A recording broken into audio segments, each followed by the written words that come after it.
Daí, certinho, beleza? Uma correção de uma atividadezinha aqui simples sobre a segunda lei de Newton, né? E força resultante, inclusive é uma das atividades da prova, onde na prova, claro, não vai estar com os mesmos valores, mas o princípio ali é o mesmo, né? O funcionamento da questão é o mesmo. Tá?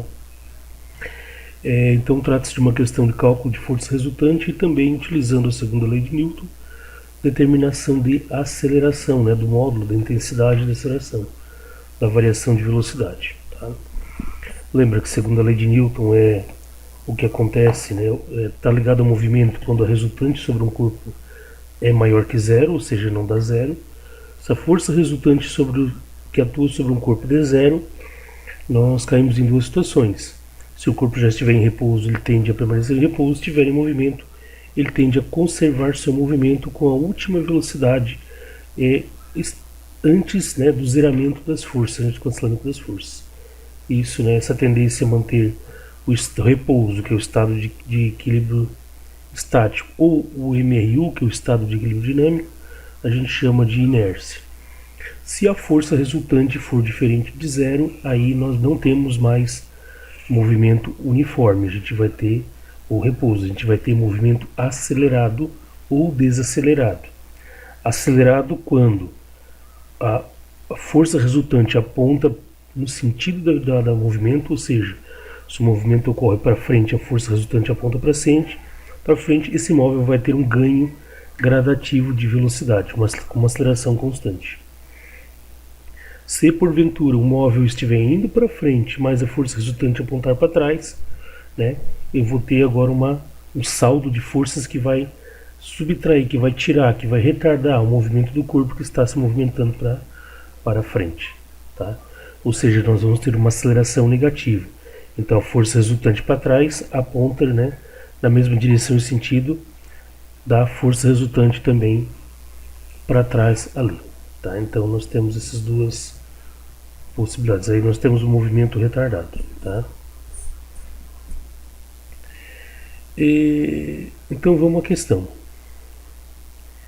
No corpo de 10 kg, né, que é esse carrinho representado por esse jipinho simpático aqui, é submetido a duas forças F1 e F2, como mostrado na figura abaixo. Tá? Eu tenho duas forças atuando. Eu tenho uma força 1, né, que ela é inclinada, e tem uma força 2 que ela é para trás. Então eu tenho uma força inclinada. Tá? O movimento é horizontal, então vai me interessar forças apenas que atuam na horizontal. Na horizontal nós temos a F2 atuando, já está certo. Mas na F1 nós não temos uma força que é diagonal, né, nem horizontal nem vertical. Mas ela tem uma parte atuando na horizontal e uma parte na vertical. Ou seja, a força quando é inclinada ela tem duas contribuições. Ela puxa, no caso, esse carrinho para frente, mas ela então puxa também para cima. Né? É uma força aqui, né, suficientemente aplicada, ela faria esse carrinho aqui, ó, decolar. E eu quero achar, né, me interessa, é a parte, né, o percentual de F1, a sombra de F1 na horizontal, sobre o eixo X. Né? Aqui estão meus dados, então o F1 vale 100 newtons, F2 60, e cosseno de 45, 0,7, porque essa força F1 faz um ângulo de 45 graus com relação a esta linha que marca a minha horizontal. Então o F2 já está na horizontal, o movimento, ó, acontece, ele se movimenta na horizontal, só que essa força ela está aplicada em ângulo. Mas eu consigo achar a sombra, né? Se eu botar uma lanterna aqui em cima, eu acho a sombra de F1 sobre o eixo X, ou seja, o F1x. O que eu quero determinar então? O vetor força resultante, seu movimento acelerado ou retardado, o valor da aceleração ou desaceleração, caso a força resultante aponte para trás. Eu já sei que o movimento ele é progressivo, porque a flechinha de velocidade indica para onde o movimento ocorre. Então, se ela está indicando aqui para a minha direita, o jipinho se desloca para a direita. Se a força resultante apontar para a direita, ele acelera. Se a força resultante apontar para trás, ele desacelera, ele retarda o movimento, ele vai perder velocidade. Bom, antes de mais nada, eu tenho que achar que é F1x. F1x é F1 cosseno de 45.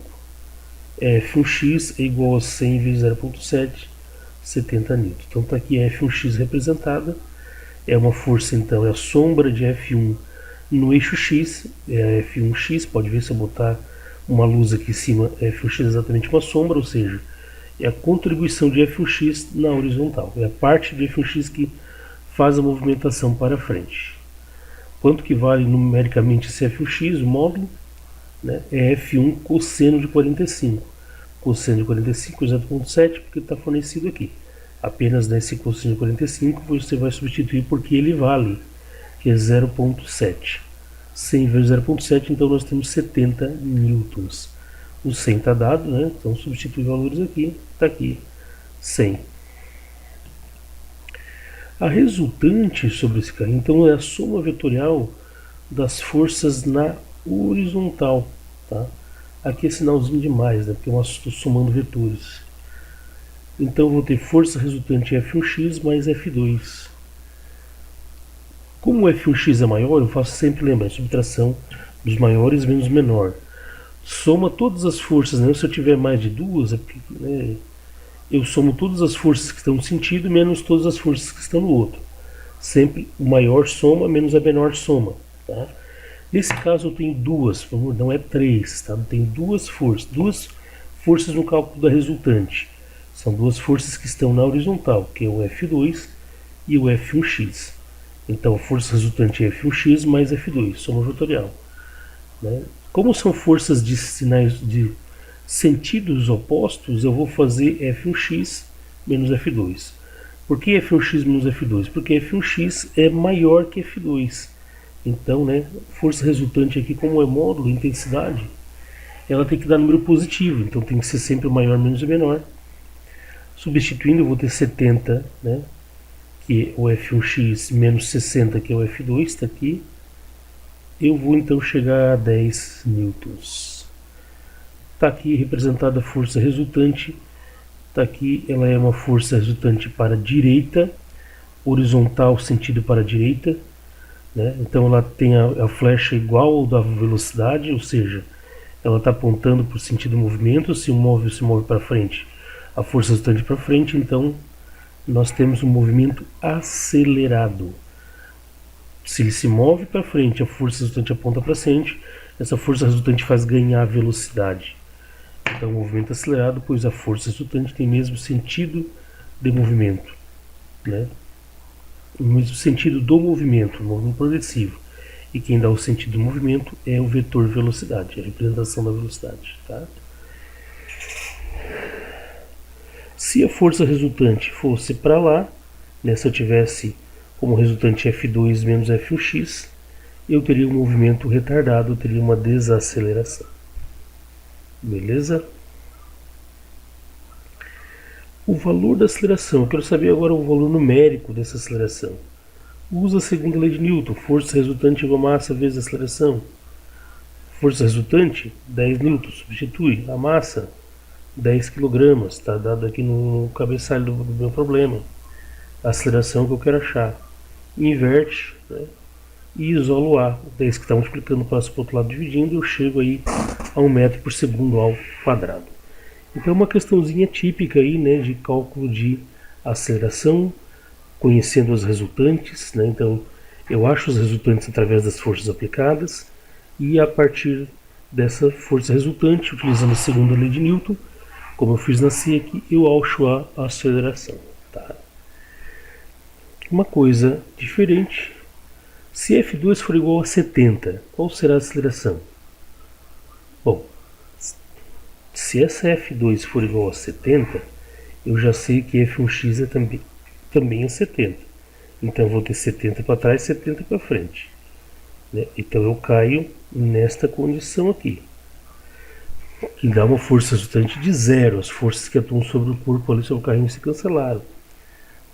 Calcular a aceleração, força resultante de massa vezes aceleração. O resultante é zero, igual a 10A. Isolando aqui, eu vou chegar que A é igual a zero. Ou seja, se ele está se movimentando e as forças se cancelaram, ele não vai mais ganhar velocidade. Se no momento do cancelamento das forças o móvel estava, digamos lá, a 40 km por hora, ele vai continuar um MRU, movimento retilíneo uniforme, sem variar a velocidade 40 km por hora. Ou seja, a velocidade vai ficar constante. Beleza? Espero que esse probleminha tenha dado mais uma esclarecida aí, né?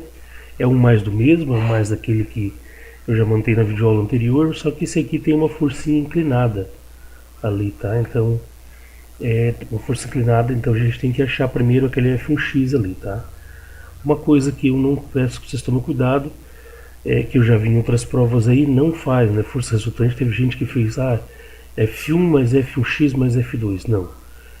Só me interessa F1x. Só me interessa o quanto que F1 contribui no horizontal. Tá? Nada de querer somar F1 mais F1x menos F2. Não, é F1x.